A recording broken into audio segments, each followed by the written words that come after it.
Hi, Ollie. Hi, hi Helen, how are you? Yeah, I'm doing well. I'm doing well. I've just remembered that we said that we would bring something funny to the beginning of each of these chats, and Mm, we've been so busy and we've had some tech difficulties with that Mercury retro in Sag on my sun. That's escaped me. But from next week, I will try and remember to do that again. Just try and bring you something funny from the week, so you get a flavour of the week that's been, I think. mm, But we're going to talk mm. about astrology and hope today. Yeah, today we're going to talk about astrology and hope. And well, I think the first one of the main ideas that could be related to this topic is that obviously we can use astrology to read the weather. It's like a weather report. So it's Yeah. about reading our lives, our experiences, and I think that would be well, astrology is offering us the first hope or the main hope because it gives so much information about what is going on, what is going to happen, Mm. and our experiences. So, what do you think about this, about the idea of comparing it to the weather report? I think that's perfect analogy, really. I mean, I write a fun. It's not serious astrology. It's just a fun like weekend astro um, column on Substack. It's really, really light touch, but it's like a weekend weather report. Obviously, I'm not relating that to people's charts, but I've actually written in the column today. You can see how powerful astrology is once you can apply the weather report, which is what the planets are doing at the moment in the sky. And I'm using my, little ephemeris to Mm, work that out. They're the flavors, aren't they? They're the influences around us. But I'm not relating this to a specific chart, which is why it can't be serious astrology. But it is giving us a weather report for the weekend of the energies that are around. And of course, if you know your own chart, you can see where that's going to, or other people's charts, you can see where that's going to tap into that. Um, so I think it definitely gives us the prediction. We talk about forecasting in astrology, we talk about prediction. Um, but does that weather report always give us hope? Or might it make us think, oh, yeah, obviously not all transits are easy, mm-hmm, but I think that it's like the weather report when it's announcing uh, showers, thunderstorms, snows. You get yeah, ready for what is to come. So somehow you know what is going to happen, what you can expect from that period, and you can prepare yourself for the energy mm-hmm, and understand what is going to happen. So and then I also experience astrology as there's a purpose behind it. So it's mm, not just because it happened because is it was an accident. No, there's a purpose, there's a story, there's some meaning behind it, and you obviously you can learn from it, you can get ready, you can experience it in a conscious way. So for me, that's why I think there's hope in astrology mm-hmm, yeah, because obviously you are learning, you're experiencing. It's like your journey, and each experience is doing something or is affecting you somehow, but in the sense that it's going to lead you somewhere, and you need to experience that yeah, because you're learning from that experience, and maybe that is necessary for you to change. Otherwise, many people don't make a movement or don't have experiences, don't try new jobs, so they don't fall in love. And it's necessary for anything, no? mm, For yeah, for discovering the growth. Yeah, shadows and the light. And yeah, so for me there's hope, but obviously it's not um everything is bright. And you need to know that there's some darkness as well. Yes. Yeah. So that explains the forecasting really, really well. I agree with you. But when you said about the snow and the rain and it made me think quite literally across. So what transit might represent a hailstorm, for example, Mm, or what might be, a soft summer breeze. I mean, in the chart anyway, I think there's some sort of general significators that are associated with hope, like the 11th house can be hopes and wishes, and obviously Jupiter is associated with hopefulness. But I like what you've said there, because normally when we talk about hope, it has very positive connotations. And I like what you said about even with the bad weather, there's hope, because this is important stuff, and you can't grow if you don't go through some of the not necessarily more challenging aspects, but maybe the ones that take a bit more endurance, or you know what I'm talking about, sort of the heavier transits, maybe a Saturn transit or Pluto transit or something like that, that's lasting for a long time. And you can have hope through those, but I think sometimes that hope can be a bit tried. But once you get to the end of it, you realise that there's been a purpose in it. That made me think mm, about the argument about free will in astrology as well. And don't have to go too much into this, but we have our maps that are given as our birth charts. We know about the draconic birth chart as well, and loads and loads of other things going on. But there's quite a lot of history and argument and thought and philosophy behind that birth chart, in terms of, is that it then? Is that it set in stone, or do you have free will within those transits? So if you've got a Saturn Mars transit and you're feeling that your energy is really low, do you have the free will to change that? And for me, the answer is very much, and always has been, yes.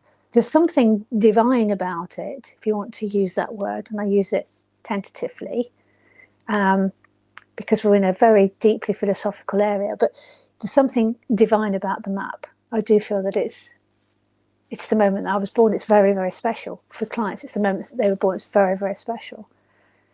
But it's an indication of the tools that you can use to grow, to fulfill the purpose. And that brings in evolutionary astrology and the draconic chart and all the rest of it. So I'm not meaning to unpack everything tonight, but Mercury is starting to maybe just move forwards a bit. so maybe I have a lot of words, but it's, yeah. What would a hailstorm look like if you had to give me an astrological transit for a hailstorm? The metaphor. um, I would say Uranus, Mm-hmm. because it hits you and it's sudden, and then it melts, no? So Yeah, yeah, yeah, I would say Uranus is yeah. a more appropriate planet for them. I think this would be. I Yes. mean, this might have been done, but it'd be really fun to do. I'm sure somebody would have done this somewhere. I Yeah. just don't know about it. In fact, there are quite a lot of astrological meteorologists. Oh, there certainly used to be back in the day. Um, sort of 300 years ago, predicting the weather with astrology was Mm, a big thing, because people were far more dependent on the weather to work, to live, to eat. And the little almanacs that were published were a lot of astrology and the weather. It was very scientific mm, at that point. And of course, these days we don't have our weather people using astrology to predict, but I think there are some people out there that still do astro weather kind of thing, and not meaning the psychological weather or emotional weather, but they're meaning they're predicting the weather forecast from the stars.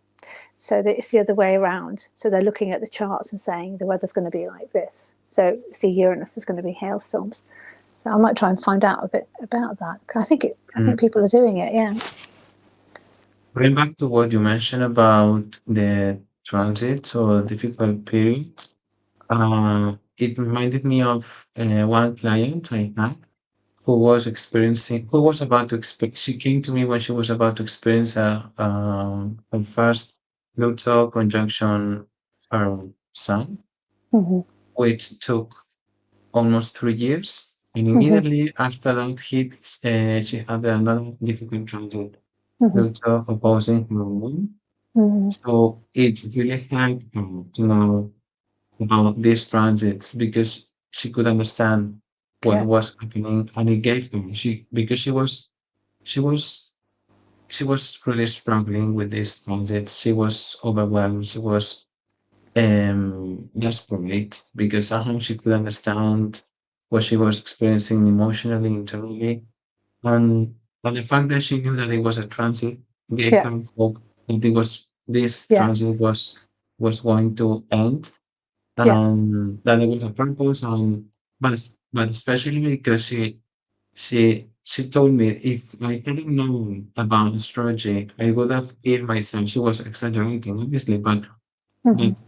it happened because she knows the frame, and she knew that this guy was going to pass um, in a couple of months. Yeah, I think that's really important. And just to hop back to last week for 2 seconds when we were talking about astrology and education, there were so many times when I wish I could have said to um, many parents that I was talking to, it's okay. This is a phase. It's going to end probably in about 18 months' time. It's because there's a Pluto transit going on, or there's a Saturn transit going on. And obviously, I didn't do that. But I think it would have given people hope just to know that there was an end in sight. Because when you're in the thick of it like that, it can just feel endless. Can I ask what sign the sun was in, and then the sun moon opposition of that Pluto Sun transit? was in Aquarius, the moon was in Leo. Okay, okay, The transit hasn't finished yet, so there's still one more year till yeah, everything is over. okay, so yeah, that's very current because we just got As Pluto. for as for this person, yes, Yeah, yeah. so it's a sun a very early degree of Aquarius. Yes, Then yeah. She yeah, was one of the being I told her that she was going to be like privileged because the rest of the people wouldn't have experienced that the Pluto conjunction Aquarius, and she is going to be more experienced, and she will probably be ready to help others because she's quite intuitive in yeah, as for her skills, and because she foresees sometimes what is going to happen to others. hmm So with this transit, I can kind of, yes, she's because she will say that the society is going to collapse, is going to be in trouble, and she will be like, "Oh, I have already experienced that. I'm I well, feel like I'm rooted to myself." Yeah, when Pluto was in Sagittarius, it went over my Sun, Moon, South Node, and Mercury. So I've had, yeah, not everybody gets this joy, but yeah, it went through Sun, Moon, South Node, and then Mercury. It was, I won't go into it now, but it was a very, very intense time. Really, really intense. It felt very scorpionic, actually, in nature, in terms of its intensity. And it felt a bit relentless. So, obviously, being an astrologer, you know what's going on. So you know that there's a defined endpoint, um, and you know that the sun will shine again, and tomorrow is another day, and all this kind of stuff. But some of these transits are long because of the movements backwards and forwards, and then it just gets off your sun and it's going to hit the moon. Pluto on the moon felt quite raw. That would be the word that I would use to describe it. I think Pluto can, it strips away everything, so it leaves you exposed.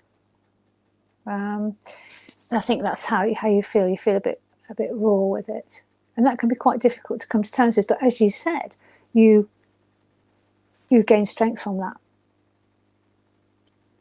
gain a lot of strength from it. So it's part of the process. So I'm a privileged person. I've had a lot of Pluto transits. Also, born with Pluto in the first house. And it's strange because I attract a lot of people that I read for who've got Pluto strongly placed in their chart. Mm. Yeah.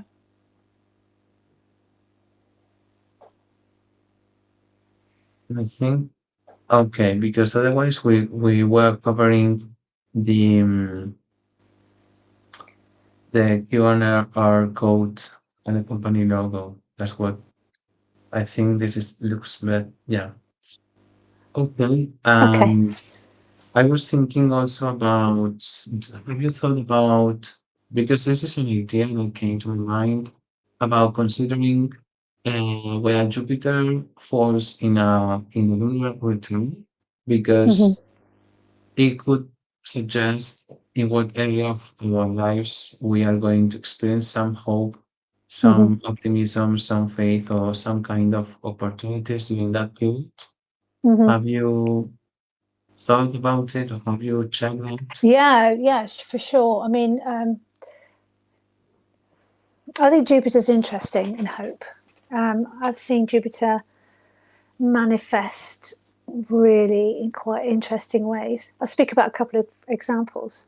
My own Jupiter is the only planet above the chart, so I've got a bucket chart. Mhm. Jupiter's just up there in the 10th.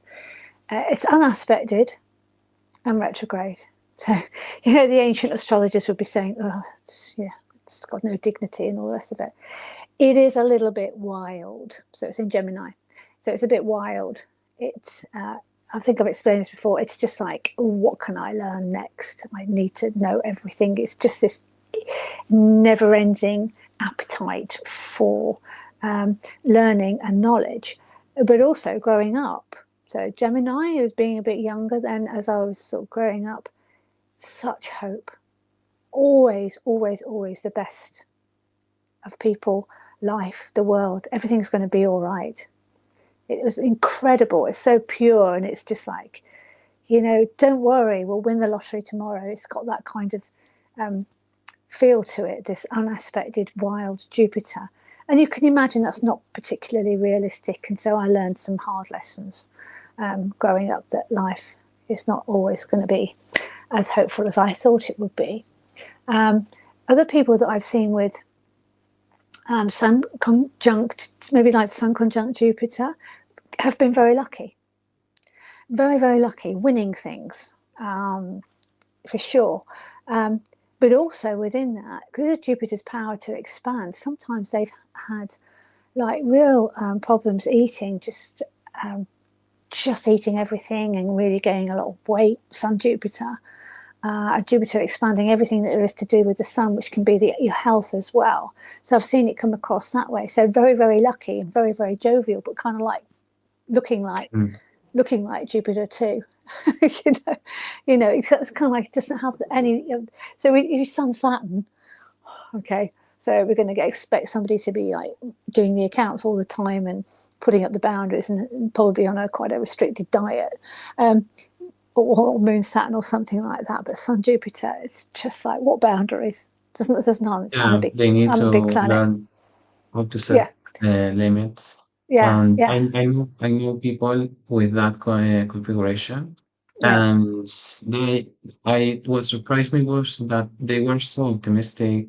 They were like they took life easily despite problems, and very relaxed, like Yeah, trusting everything. And sometimes I realized how were not aware of things, as if they mm, were just in their own bubbles with their yeah, own world, and and sometimes they had difficult times, but yeah. they were happy. You bounce Yeah, back with if you've got Jupiter sort of strong or working strongly like that. There's this bounce back ability. You can get knocked down, but you will bounce back, because, as I say, the rain clouds gather, they come down. Uh, you're a little bit, as you say, in a bubble, so you're a bit impervious to things. Although I think you can get very sad still, but you do. I think it brings resilience. So it's not, maybe it's the hope that brings the resilience, because it's a naturally kind of like sunny outlook.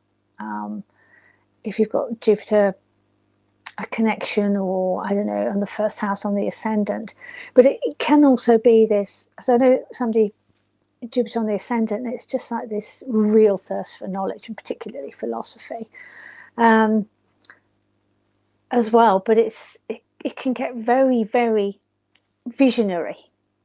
If it's, let's say, if it's on an angle, Jupiter can get very, very visionary, and then that's quite hard to ground in reality, because it's the ninth house ruler, so it is a house of visions, it is the house of long distance travel, and that could be long distance travel to other words, because Jupiter's limitless. Saturn brings the limits, Jupiter's limitless, and I think that can be a struggle, because it's everybody says everything in moderation in life, a little bit of this, a little bit of that, keep a balance. And if Jupiter's prominent, balance goes out the window. It can't balance. It's not interested in it. It's interested in going over the top. And So, yeah, so it's hopeful, so but it can be ridiculously hopeful. yeah, but there's a negative Yeah, aspect as well, because yeah, it could be too optimistic, naive, not realistic, mm-hmm. and sometimes focusing on the future, thinking that the future is going to be better, and not addressing in reality the present problems. Yeah, So yeah, I think I agree with you that there should be some moderation with this aspect, because otherwise, I think this is connected to in traditional astrology, when a planet is exalted, is the mm-hmm. same, no? Thinking that Yeah, you're yeah, over the top, you can achieve that, and maybe is you cannot, or you're not considering many things. So yeah, just a bit is okay, but then you need always, or you also need Saturn yeah, to yeah. make to take advantage of it, or to make a good use of it, I think. Yeah, Yeah. there's something called blind faith, and I think if you've got Jupiter on an angle conjunct the Sun or something, there's this blind faith that everything will be all right. This naive optimism, as I say, I certainly had that growing up, and I used to get brought down to earth regularly by my son. I guess it would bring me down, and it was a bit of the thing is, it was a bit of a shock, and still continues to be a shock, that the world is not this most marvelous and wonderful place. So although I've learned some lessons, I think with this unaspected, pretty wild Jupiter that is rampaging around my chart, it's still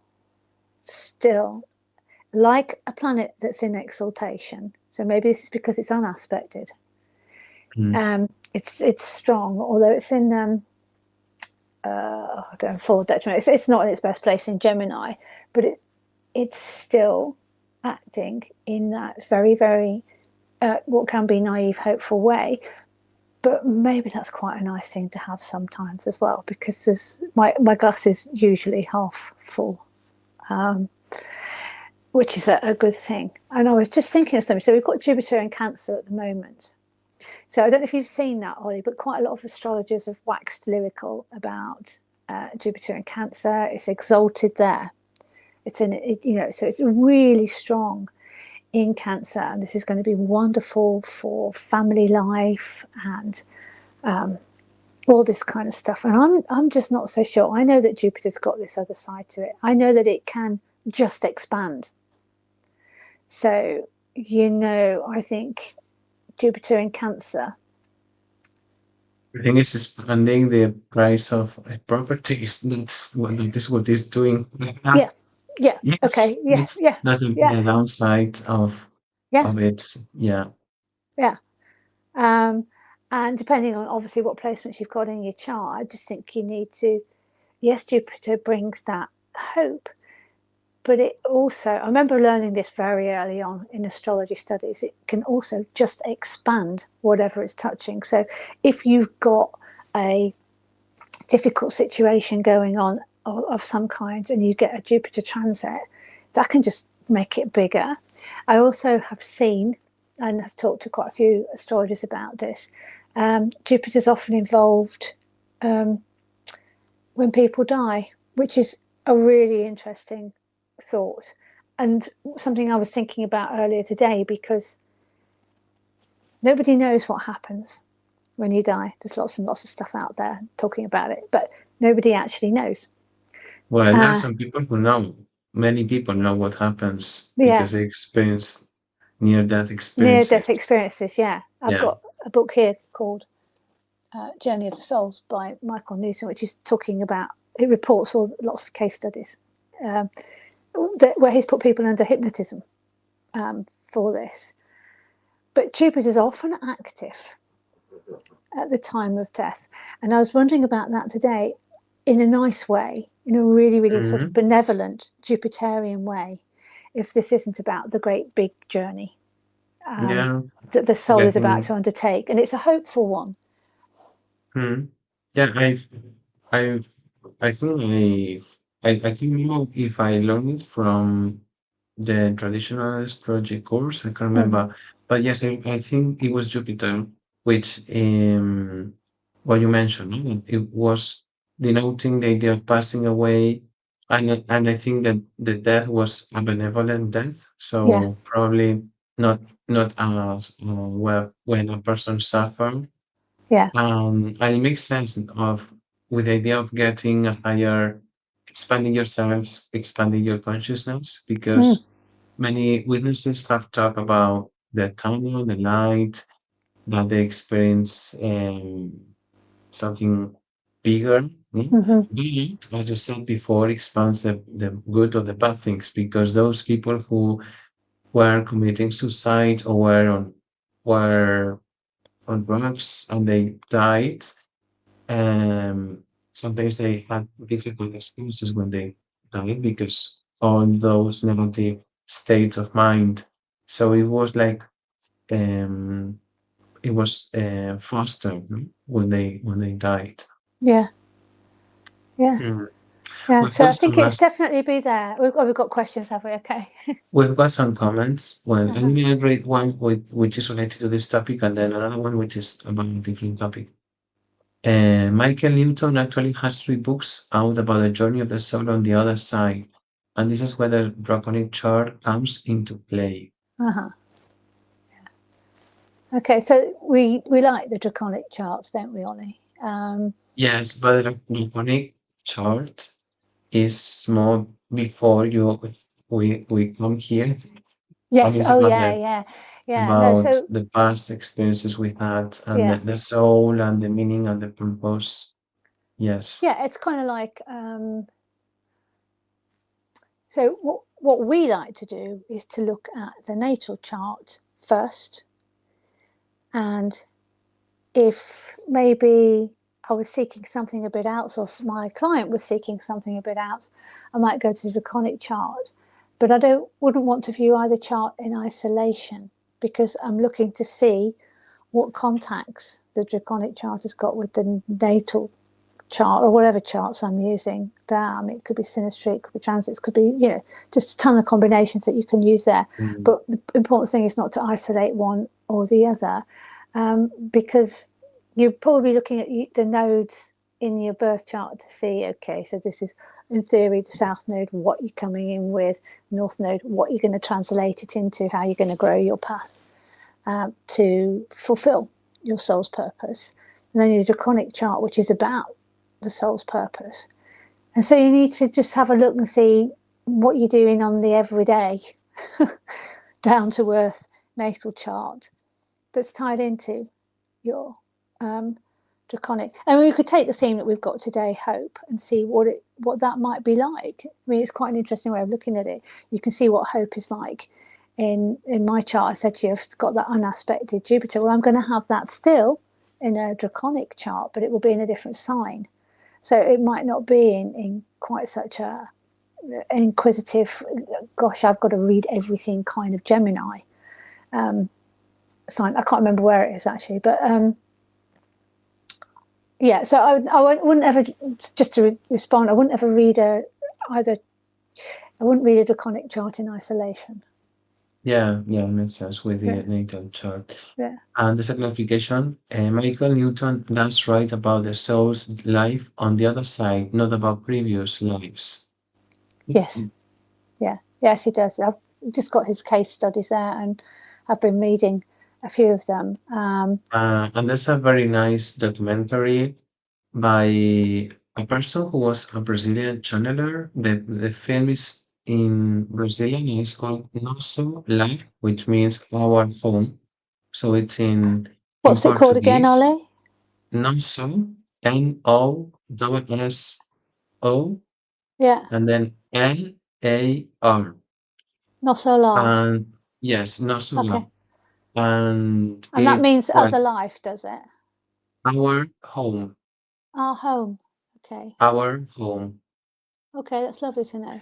And it's quite I'm learning some interesting. Portuguese tonight. Yeah, no, it's close to the Spanish words. It's very interesting because it describes like how a person when a person dies, their soul goes to a like another dimension, another planet, and sometimes they need to spend some time on a kind of hospital just to heal their wounds or heal whatever was needed to be healed, Mm-hmm. and then they spend some time there and before deciding going back to the earth, they make like the plan with other souls and they make like the agreement. You're gonna be my mother, you're gonna be my father, you're gonna be my the person who ate me in the previous life.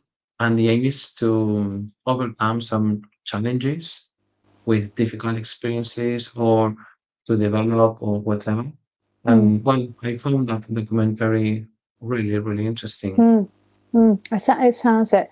Um, I will try and have a look at that um, Mm, in my busy weeks. But I like the idea of that. Yeah, I mean, I haven't read everything in this book so far, um, but he does talk about how people recall their experiences. He does use hypnotism to get his clients to talk,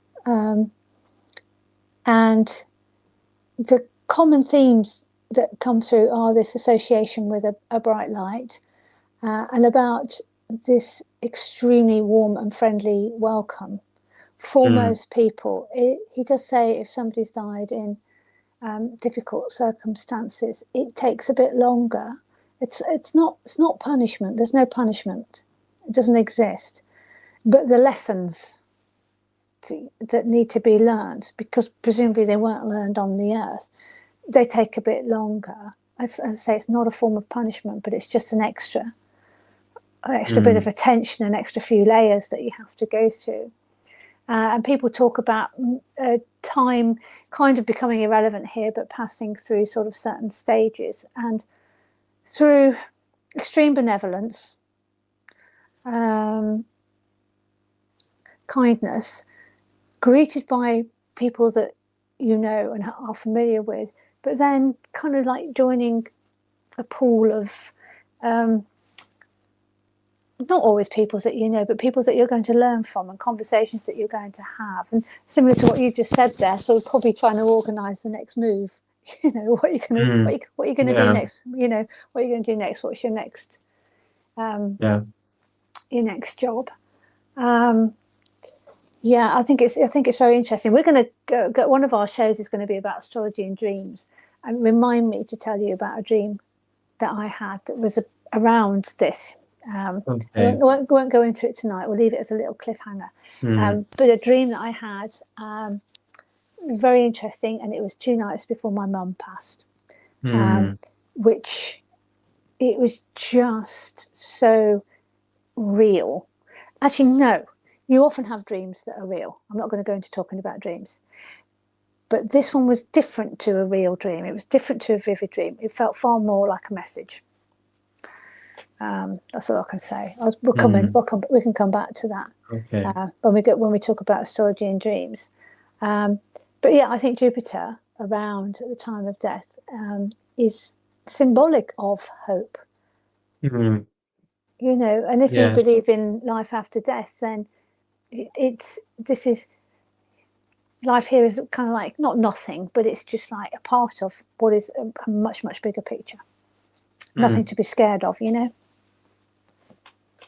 Yeah, it makes sense how um it makes sense thinking about how Jupiter was transiting our lives or is transiting our lives, and Mm. how every time we are hit by Jupiter, something of about our consciousness changes, and we discover more things. Mm.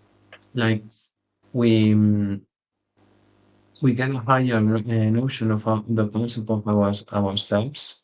So we Mm. change over time, expanding ourselves, maybe doing something different, and and learning. So it makes sense with the idea of Jupiter also as the final lesson in our lives Yeah. is with death.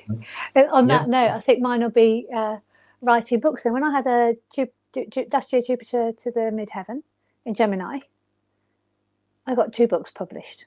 Not one, two, because Mm, we've got two. We've got two here. So it's two. So they associate Jupiter with the ninth house, which is associated with publishing. It was a beautiful astrology. It really was. Just Jupiter came across, and the books are being published. In fact, the final one is just finally out today. And I think Jupiter returns are interesting. Do they bring? I think they can probably be quite busy years. Your Jupiter returns, because again, it's just going to bring a lot of stuff, whether that's good, bad, or both. It's just going to bring a lot. Jupiter. So Jupiter return years. So what's that, Ollie? About every 14 years or so? every 12 years, 12, 12 Jupiter years. return. Yeah, yeah. Mm, Sorry, yeah, my math. That can be a busy time. So 12, 24, 36, 48, mm. 60. Yeah, yeah. Jupiter return Yeah. years. And Busy. for me, it's interesting that after each Jupiter return, we are not that naive because a cycle ended and we try to be a bit more realistic, or we are more we are wiser somehow Yeah, with experience. And I like that idea of getting more mature, wiser, a bit more down to earth. And yeah. you mentioned Jupiter in the midheaven, and it's curious what a coincidence because I've got also Jupiter in the midheaven. But I haven't written any book yet. Yet. What sign's that But in, Ollie? it's in Capricorn. So Okay, yeah, so you got it's yeah. Okay, so that's yeah, that's really nice for building something. So you may not have written a book yet, but you may be building something there, like, you know, something hopeful. How do you interpret Jupiter conjunct with heaven in Capricorn then? well for me it's like faith is really challenged. Mm-hmm. It's as if I get that feeling, but it's difficult to be manifested, or it takes a lot of time. Oh, because of So Saturn. it's Yeah, yeah, and it's in Capricorn. Capricorn is in its fall, so yeah. it's not that powerful. But For as me, you it's get like older, it will be. As you yes, get older, yes. I hope yeah, so. I think so. yeah, I think so. You see it all the time with like strong Capricorn, Saturn stuff. It just takes time. You just have to Yeah, yeah. be patient. So you kind of got a battle of the giants going on there. You've got, you know, the Jupiter and the Saturn. And Jupiter, as we've said, is wanting to expand everything, Mm. and Saturn is saying no, not ready yet. You know? I've got that experience. Uh, I experienced that in astrology. Yeah, Yeah, getting to know, learning a lot, spending lots of years, and never is the moment to just take the to jump, no, to take the step. And yeah, I think, well, no, not. I don't want that anymore. I just want to. I want to experience that. And when I tried, and when I did yeah, for example, when I did some workshops or when practice with new techniques, I was surprised with the results and also with some reactions of people. For example, today, just one friend told me about everything you told me about that from this moment I would feel better is happening. What you told me about last week, it happened as well. So sometimes it's as if I didn't believe what I said because Yeah, sometimes I'm not that rational, I'm more intuitive. So I think that's Jupiter in Capricorn as well. It's difficult to yeah. believe what you Oh, see so that and yeah, despite that you don't believe it somehow at the beginning of this process. You yeah, know what I because mean? that, I do, because you, it's like we were talking about. So Jupiter is, if it rules Sagittarius, Pisces. So it's got fire and water elements, but the fire is about the belief and the hope and that inspiration. Mm, But Saturn will dampen that down. Um, so the lesson there is about having more self belief, which I do think, not self belief, but more hope. Um, and uh, trust, uh, and it trust. will take time. So there's a whole I don't know if you've heard of this guy called Albert Bandura. He's like a famous psychologist, and he talks about something called self-efficacy, which is belief in capability. And Mm, the scientific research behind that is that if you believe in your ability, you will do better, basically. I yeah, mean, I use it in school. yeah, And it's so, true. yeah, so it is true. So it is about like that self belief. And Jupiter really on the midheaven, it's just love it. It's wonderful. It's so hopeful, and it's magnanimous and jolly. But that Saturn's keeping it down. But you'll find that when, as you get a bit older, and older and older, that balance, that moderation between Saturn and Jupiter is just wonderful. It serves you very well, I think. Yeah, I think it's a good combination because it's combining the skills, the mastery, and the Yeah, knowledge of Saturn with a different knowledge from Jupiter yeah, and the faith and the belief and expansion.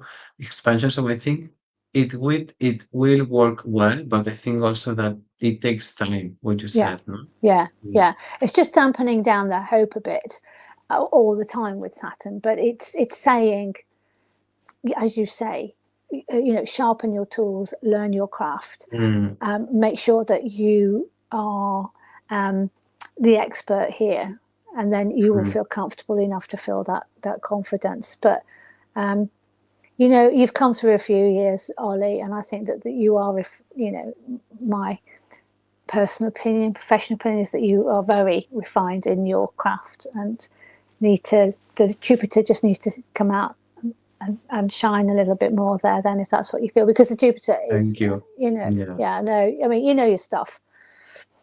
And the funny thing is how it played out at the very beginning. Because I remember when I started with astrology, it was such a strong feeling. I had to do it. Mm, I had to learn, and it was like an inner call. I have to. I am passionate. So I think that's how Jupiter called me somehow, and it was leading me towards this. No, mm. yeah, Yeah, but mm, Saturn there should also enable you to build your business, because Saturn can be very constructive, structure, mm, Capricorn, ambitious, and likes to make those solid foundations. It will give you the business structure that you need for your Jupiter, for your vision, for your mm, calling, um, because it's the midheaven, so it's your vocation, it's your calling. mm, It's some people are very lucky, and their vocation, their calling is their work, but not everybody can be in the same boat, and sometimes that can change, and you have to be a public persona, but you're not quite doing your calling yet. But so yeah, I think it's in the stars that your business has to be this calling, which is your Jupiter, and you feel that mm, um, very yeah. strongly. Yeah. And you touch one thing which makes sense when I think about other people who are even older than me, that I know what my passion is or what I want to do in life or what kind of job I want to have Mm, as an astrologer, whereas other people don't know it, and probably that's because of Jupiter. So I mm, was thinking that maybe if people pay attention to where the Jupiter is mm, probably where they're going to be more tuned to their selves somehow. It's gonna be easier for them to recognize mm, what maybe makes them happier, or where obviously depending on their sign is gonna behave in some way or different.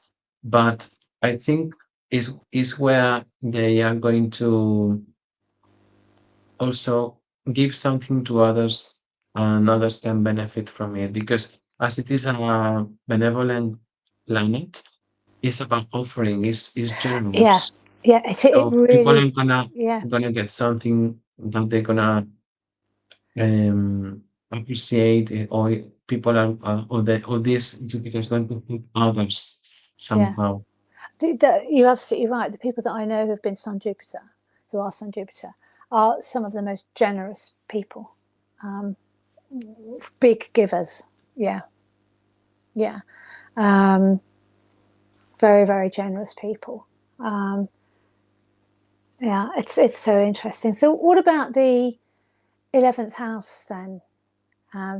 That's hopes, Yes, um, yeah, hopes and wishes as well. So, I mean, yeah, we're taught that 11th house is networks, groups, friends, but there is this hope and wishes side to it, which I think I'm guilty of sometimes maybe overlooking a bit with the 11th house. why do you are guilty? Oh, did I say guilty then? No, you said that you are guilty when you look at the 11th house. Yeah, I'm guilty of not always remembering that it's about hopes and wishes, the Ah, 11th okay, house. yeah, I Yeah, yeah, understand what you, yeah. So I yeah, always feel guilty. I've got Saturn, on okay. I got Saturn on an angle, Ollie. It's gonna happen, Uh, that's what it does. Saturn on the angles, but it's not always my first thought. But there's so much to learn and remember with astrology, Mm, that sometimes it's, you can be constant. I have been constantly learning it for so many decades, but there's always something that you forget, need to remember, go back over, listen to another lecture, and come back to. And this week, I've done a little bit of refresher on the houses and the money meanings, and there was the 11th house about hopes and wishes. And also, if you use sort of a bit of traditional astrology here, and you take the 10th house as your mum, as the mother, then the 11th mm-hmm, house could be your mother's finances as a mm-hmm. turned second house, which is quite interesting to think about. But I don't know if it's played out for you in either charts that you've done, or anything. I'm going to watch out for it a bit more. Yes, I like this house because when we see the difficult aspects or difficult part of one chart, we can also compensate it. No, we can Ah, have a look at it and say, okay, this you're going to have this difficult experience, but this other part can help you, or how it can help you. No? Because, for example, I remember, I think it was, I can't remember exactly, but I think it was a person who was single, and the person, yes, and the person had Aquarius in her 11th house, and I suggested, why don't you try to go to a place where there are more people, like a because I think she's got the Mars, and for example, a gym, or maybe you can try networks or apps to meet someone, because that place is gonna activate that planet, and if yeah, she's got Mars, so she's gonna meet someone there. So I think it's important also to consider the 11th house, not only for that part for meeting someone, but obviously for other questions, other concerns of your life, yeah, because it can help you. And then considering the house rulers yeah, aspects, yes, we can yeah, get more information. Yeah, that's yeah. interesting. As I say, I think it's something that I haven't thought about too much. Now it's on my astro map, if you like. Um, from that point of view, and not just the groups and the friendships point of view of hopes and wishes. And just in my own chart, I've got Cancer on the 11th house cusp, and I guess, yeah, I mean, not what I thought about it all my life, but certainly there was a very strong wish to have a family and children. That would have been a hope and a wish for me. But I'm going to just give it a little bit more airtime. Mm. It's sometimes hard, isn't it? Because there's just so much that when you're reading for a client, you're looking at maybe an hour or 90 minutes with a natal reading or something like that. It's just like there's no time, is it, to talk about the whole life that is in Obviously, front you of cannot you. talk about everything. I Yeah, remember my first sessions, I was a bit um too pumped, or it was because I offered even 4 sessions analyzing every single aspect from their charts. And then I thought, wow, this is just for people who are really, really into getting to know themselves. yeah, And most people are not on that level. Most people are ready for 1 or 2 sessions, but not to analyze every single aspect, because yeah, that's psychotherapy. yeah, And I thought, wow, if I want to get more people, I have to adapt to different um, needs yeah, yeah. from I mean, clients. most people come to astrologers when they have got a worry or a problem to do with jobs, relationships, money. I mean, Yeah, a it's specific topic yeah, yeah. mainly. It's so sort of stuff. So which houses are going to be being buzzed at that moment. And in fact, if you use a consultation chart, you can see what the consultation is going to be about before anybody even sort of steps through your screen or door, or however you Mm, do it. But it's it's so much information. I tend to, and I think I'll probably tap into your what you do here, your channeling, is when I'm looking at a chart and working, the messages can come through. Yes, I mean, I usually start just with the elements.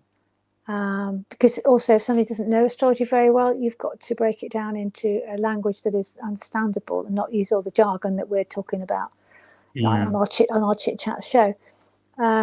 But so it's got to be really understandable. So I'll probably start with fire, earth, air, water, something like that, and then move to luminaries and angles. But by the time you cover that, there's an hour and a half. An hour and a half's gone there, because what you'll find is yeah, that, that's why I think that you need to yeah, adapt to the person's needs, because yeah, sometimes they don't want to know so yeah, many things, or it depends on the person, or maybe they are mm, focused, or they are interested on 2 topics, and they go into depth with yeah, them and not other charts. yeah. So yeah, I don't know. It depends. Yeah, I and it is. believe, That's why it's a dialogue rather than a yeah, prediction. But I think I always do go to predictive. I always do go to the transits. I'm always looking at the forecasting side of things, because it's important to know. As when we started the chat show tonight, we're talking about hope.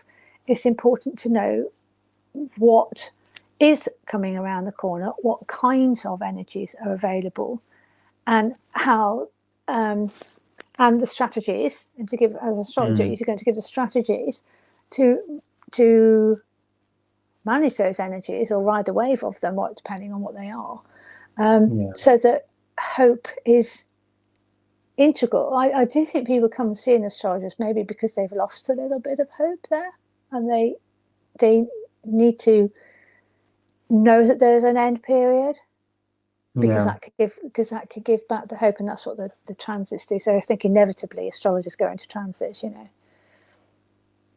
Yeah, so astrology is going to give hope, no? Yeah, Because mainly they is gonna give them understanding, and it's gonna make them yeah, they're gonna be quiet they after this consultation, learning what's happening to them, or maybe understanding what is about to happen on the mm, process. mm, So, and also what I mentioned about giving them some help using the chart or even a transit, how they can use this energy or what areas they can make a good use out of it so that they can benefit from that. Because Yeah. sometimes they are not aware of Yeah. the energies, the scenarios, the helps, and and then we say, okay, for example, I remember an astrology teacher who mentioned that he had a very good moon, which was in his life. He experienced meeting female figures who helped him to Hmm. promote his Hmm. business.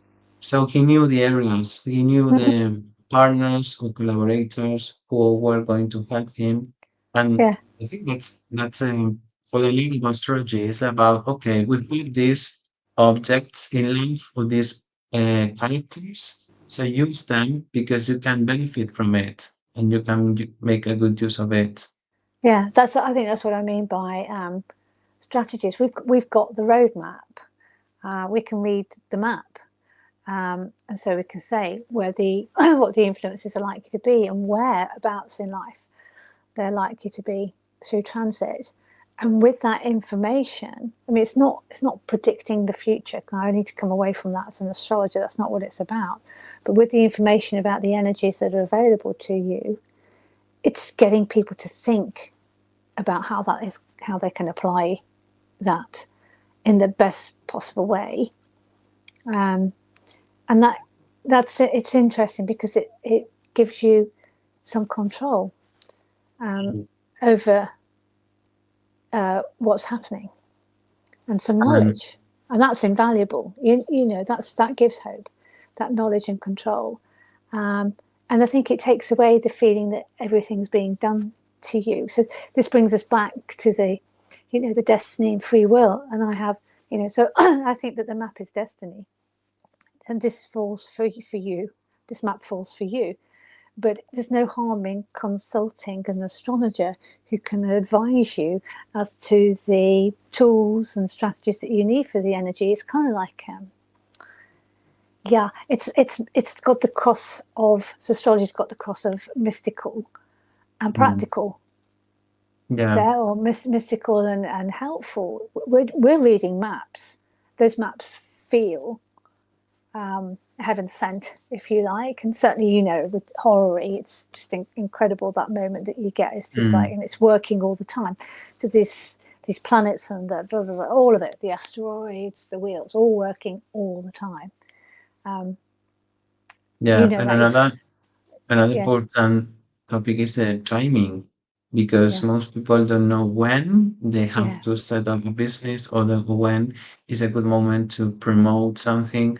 Yeah. And obviously, is when we look at the sky now with or we know the transits, we know, wow, it's it's something very basic. We need to know when is it Yeah. time to do something, Yeah. So because with it's yeah. not always a good time to do anything.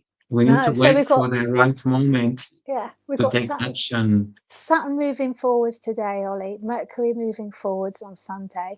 Then the others start to sort of, Neptune, I think, is mid 13th of December, something around there. It starts to move forwards. But Uranus is next year. Jupiter, Yes. it's got a long retrograde at the moment, and it would depend on what you were doing and what your needs are. But electional astrology is something that I really enjoy. Um, but it depends. You can't always have everything.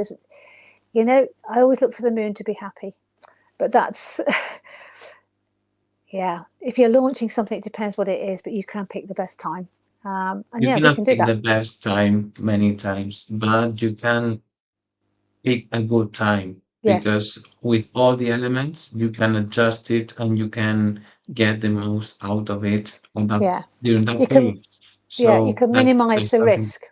Yeah, Yes, yes. yeah, So yeah. that's So, important as so well. astrologers, seeing an astrologer is like doing a risk assessment. Been talking about those this week, but it is a bit like that, isn't it? It's like, so if I do it here, this is going, this is going, this is going to work, but that might not. But that's your best time for that. You can't get the perfect time. I agree with you. Perfect is But it's Maybe difficult. existed Maybe in, there are yeah. sometimes which are marvelous, but we don't always have a marvelous sky. Mm, Yes, mm, that's the reality. yeah. Mm. Yeah. So that's another reason to come and see an astrologer too. So to maximise the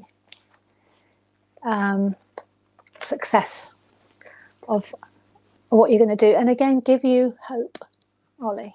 Mm. Yeah. Yeah. Yeah. Okay, we are on time now. So Yeah. Yeah. next week we will talk about astrology and dreams. I think so. I think that's quite a nice place to go to. So we're going to scurry about in the 12th house for a bit Perfect. and sleep. Yeah. Okay. Yeah, that'll be good, Ollie. Okay, so we say goodbye to the audience Okay. and So hope to say, see you next week to the yeah. audience. Bye, everyone. Bye bye.